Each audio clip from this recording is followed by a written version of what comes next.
What's happening YouTube? My name is Alex and welcome to another TV box review. For today I have a brand new TV box called the Dolamee D6. Inside this we have the Amlogic S905x, we have 2 gigs of RAM, 8 gigs of internal storage, and of course it's running Android 6.0.1. Price wise it costs around $50 to $55 and it really depends where you buy it from. However, I'm not sure when this will be available. Starting with a very quick unboxing, the D6 comes in a black box. On the front of the box we see a picture of the device and on the back some specifications about it. Inside the box you're going to find the D6, you're also going to find the remote control, and this is the same remote control that we've seen in the past. However, I do recommend using a wireless keyboard and mouse for a better experience. Aside from that, you're going to find an HDMI cable, the user manual, and the user manual is very small and it's in English, and also the power adapter. The Dolamee D6 looks a bit different than most TV boxes that we've seen on the channel here. It is made out of plastic. On the front we have a small display that can show you the time, if the box is connected to the Wi-Fi and so on. And we also have a power on-off button right there. There are 2 USB ports available and a slot for an SD card, and since we are talking about SD cards, you can easily install an SD card as internal storage because we have Android 6.0.1 running on this device. Out of those 8 gigs of internal storage that we get to this TV box, we have about 4.5 left after the operating system, and the speeds that I got for the internal storage, well, they're not exceptional. On the back we have the port for the power adapter, we have the HDMI out, the AV, network adapter port, and the SPDIF. I've also checked the scores on the Antutu Benchmak, the Geekbench 4 and the iStorm Extreme, and even though the scores are kind of normal for the Amlogic S905x, I did find that the Geekbench 4 score was a bit low.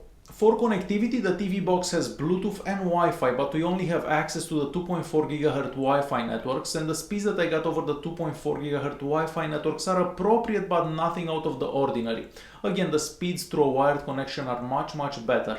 And since Miracast is related to the Wi-Fi connectivity, I wasn't actually able to use Miracast, so I wasn't able to find the device on the network no matter how many times I searched for it, so at this time I'm gonna say that Miracast doesn't work on it. I've also checked Dolby Digital sound and DTS sound while playing movies with Kodi, and I'm happy to say that it does work very good. Now that you've seen how this looks and you have a better idea about the speeds over Wi-Fi, the scores for different benchmark tests, I'm gonna start recording the screen. I'm gonna show you what files work, what files don't. We'll check out the YouTube app, we'll play a couple of games, so you have a better idea about the performance for this TV box. First of all, the launcher that we get looks different than anything that I've seen in the past. You can even change the backgrounds here, so you can click on this button on top here, and then you can choose any of these that you want. You have to double click on everything, but you can definitely change the backgrounds. Now, the bad side for this launcher and for this TV box basically is the fact that we don't have the navigation bar at the bottom of the screen or the notification tab on top. And that could be disappointing for some because this way you can't actually multitask or anything like that. Another downside to this launcher, as nice as it looks, it is very difficult to actually navigate, and we don't have an app drawer. So if you want to look for an app, you're gonna actually have to go and do this for every single app. So you have to like move left, and it's gonna take you quite some time to actually get to the app that you want, because if you have like 100 apps installed, you're gonna have to go through many screens to actually get to the app that you want.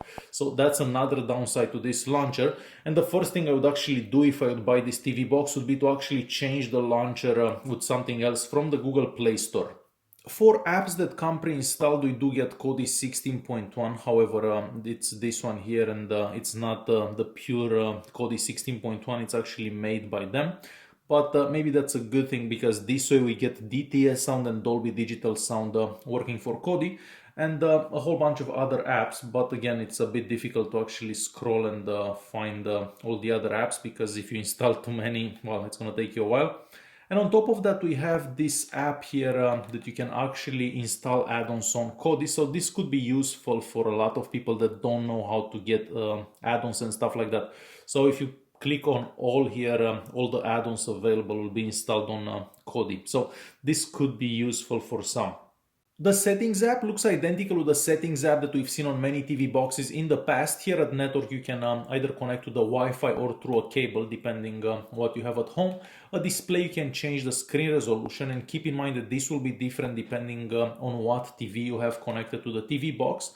You can also zoom in and zoom out the screen. At sounds, you can change the sounds, of course, depending on the setup that you have at home.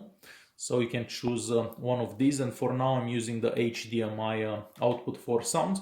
And at about here we can check the model name.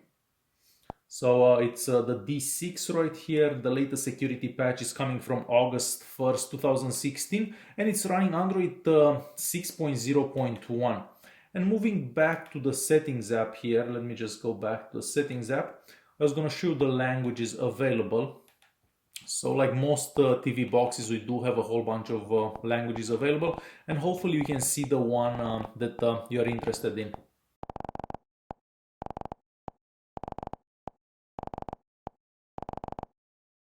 I've installed quite a few apps from the Play Store, and all of them seem to work fine, and you can install basically any app available in the Play Store. And I'm gonna start using Nova Launcher from now on because it's gonna make it easier and faster for the review.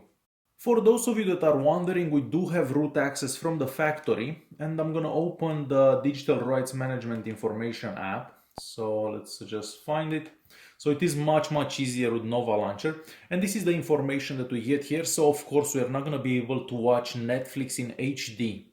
This is the YouTube app that comes pre-installed, so we don't get the official YouTube app, we get their own custom YouTube app. So I'm gonna open one of my own reviews here. I just wanna check the maximum resolution here. So the maximum resolution available, it's gonna be 1080p on YouTube. However, the videos do seem to work fairly good. So I'm just gonna let this play for a quick second, just because I love watching myself. So as you can probably tell, the video does seem to go very smooth. As I mentioned before, we get Kodi 16.1 pre-installed. It does look a bit different than the regular version of Kodi, and you see how it's called. So if we go to system here, I'm just gonna show you some system information. I'm just gonna scroll through this. So we don't have that much RAM available at this time. And I'm also going to show you what add-ons are pre-installed, because I know that for some of you it is a bit difficult to actually get and install add-ons. So if we click on add-ons here, we're going to see a whole bunch of add-ons that come pre-installed. Now, some of these are not going to work, and this is the case with pretty much every TV box, but yeah, you do have a whole bunch of add-ons that come pre-installed. So I'm just going to look for a working stream so we can see how well that one does. So I chose this one. I just want to find something with sunshine. I haven't seen sunshine in quite some time. So let's see if this one actually works. That's the case with a lot of streams. So oh, look at that, people on the beach and everything. That must be nice. So yeah, it does work fine, but Kodi works good on pretty much any TV box. So next I'm gonna plug in my USB stick, and we'll check out a couple of files and see how well some files do. We are gonna start with the first one, but I'm pretty sure that this one works because I've checked it earlier when I was checking the DTS sound. So yes, this one works without any issues. I'm just gonna fast forward a bit. So here, for example, and as you can probably tell, it does seem to work pretty good. So we'll stop this one, we'll move to the next one, and this is gonna be the next one. And I'm pretty sure that this one also works. So we'll move to the next one. The next one is gonna be a 4K file at 60 frames per second, I believe. So this one right here. And as you can probably tell, it does work, but I don't think it goes totally smooth. I think it kind of like stops every few seconds or so, but maybe it's just me. So that's how this file works. We'll move to the next 4K file, and this is gonna be that one. This is at 50 frames per second.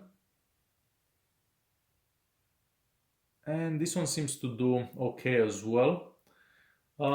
Moving to the next one, so let's stop this one for a second and move to the next one. Maybe that one doesn't go totally smooth either. So the 720p file, I'm sure that this one will do fine. And let's skip to the middle here. And as I was expecting, this one does work fine.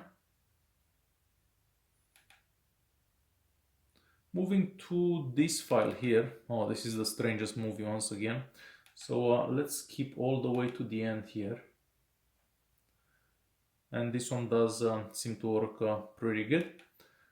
And moving to the next file, which is this one, I'm pretty sure that this one will do fine as well. So at the beginning, it doesn't go totally smooth. You have to give it like a second or so to actually start going better. I think.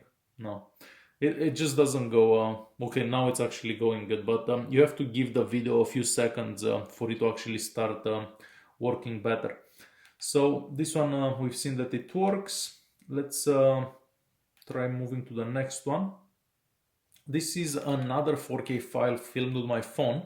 I believe this one is at 24 frames per second. And the same story, at the beginning it doesn't go totally smooth, but if you let it be, it starts going much better. And that's about it for the files on this TV box. I'm not gonna try this one because it's not gonna work, but you've seen what files work and what files don't work on this TV box. For gaming, even though I installed FIFA 16 and Asphalt Extreme, none of the games actually loaded. They were loading for like 10-20 minutes and nothing was happening. So I gave up trying to play those games, but small games like the Angry Birds or something like that will work fine. And it's time to conclude this video. So the launcher that comes with this TV box, in my opinion, it's useless. It's very difficult to actually use. Yeah, of course, it does look good. You can change those wallpapers, but yeah, I do recommend using a different launcher because that one is just not that good.